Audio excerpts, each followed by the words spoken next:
The first mind frame I want to get into your head in the beginning is that your words that you speak out are there to be heard. If they should not be heard, you do not speak them out, you stay silent. Years back, I had a problem that I mumbled a lot, so that I wishy-washied my words and it wouldn't sound right. And recently, I've actually catch myself doing that when talking to my father. And I was quite disturbed by that.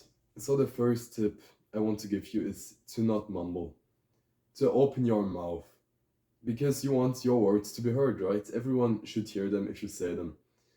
So try to speak them out clearly and loudly so that everyone can hear them. Even if you're sitting in a restaurant with your family, you should not tune down your voice because you think, oh, the others might listen, and if they get some wave of our political views, this does not matter. Trust me when I say this, that you will have more security in your words and also in yourself if you speak loudly and risk the others hearing you than if you were speaking like this little insecure guy, but still the others would hear you. But do you actually care about what they have to say? They are just eating there as well. They don't mind you. They don't care about you as much as you might think. The second thing I want you to keep in mind is that you shall not force your words. If you have something to say amazing, say it out. If you feel like you've missed the point on where a joke would be nice, then don't say it anymore. Also, if you have this feeling about you and you always know like when you could speak, when you couldn't, when it's a good opportunity versus a bad one. Trust your feeling in this. It's right most of the time, but if you're getting some fear into yourself, for example, I had this fear when speaking to girls that I forced a lot because I was kind of afraid of the silence that would follow if I didn't say anything. You can imagine you said a compliment to a girl, and then it's kind of awkward for you because you've complimented a girl like once in your life before, and now it's kind of risky. Now you want to say something immediately after to get the conversation flowing, but actually have confidence in your words because she will have to answer. This is just an example, but you get what I'm saying. So also appreciate the silence. Silence is just as valuable as your words in most conversations. So don't try to break the silence. But also, if you have something to say, stay authentic. So it's like this power play 50-50 between silence and what you actually should say. The next habit I want to share with you is taking a respectable amount of time for speaking. Don't talk too fast, because if you talk like this fast, then you kind of seem insecure. Take more time when speaking. Then it's easier for people to follow you. And you have more confidence if you talk longer and gain more respect through that, which you would also find nice, right?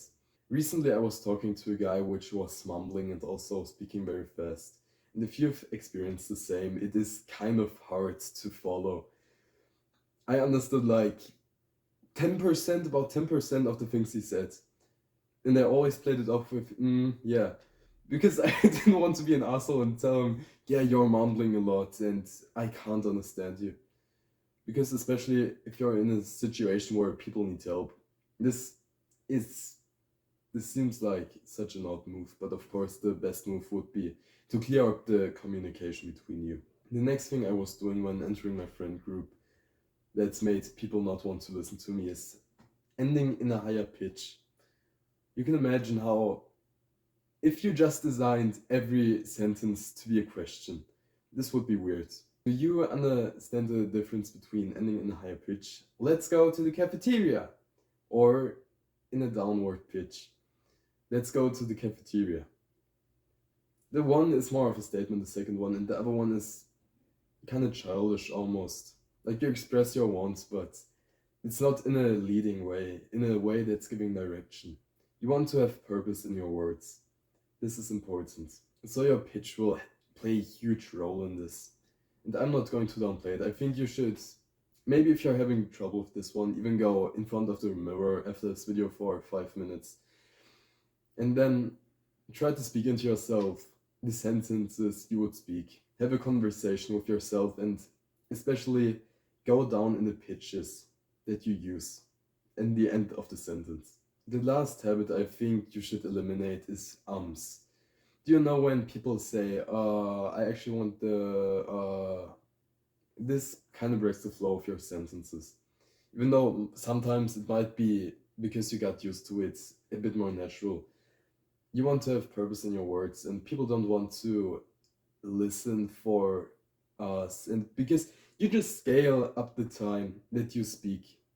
But if people know you only say words and they have to listen when they hear something, then it's better than just filtering out their us. Actually, recently there was a speech in front of my class, or in front of like 10 classes. There was a woman giving us advice about the universities we should attend and we should go to and what we would have to do to actually get there. Me and some buddies were playing this game where you would list off, you would tick off how many times the speaker would say, And in almost every sentence, we had one tick of how many they said. And then a teacher came to the front and said some more things about what you should do, some last advice. She used 20 times in 10 sentences. You do not want to listen to this. So we had 90 ticks at the end of it. Best case, 0. Keep that in your head. I've actually gone through all my notes, so I hope you got some value out of this video. And I hope that you can learn to speak even faster than me in my young years. Because people think speaking is such an easy thing that we don't have to master because, okay, we speak with our family and also we're in a social circle, so we would have to speak with each other every day and to learn by that. But it's not that easy because there's a million things you have to look at if you actually want to speak right. If you actually want to get some respect by the others and sound confident. Because the guy which sounds confident and tells total bullshit, he will be perceived as more right than the other guy which speaks in this high tone and always says the right things, but he's sounding kind of nerdy and no one wants to actually listen to him. So, can you get the difference? Alright, I have a Discord server down in the description. Join that. Until then, stay safe and see you soon.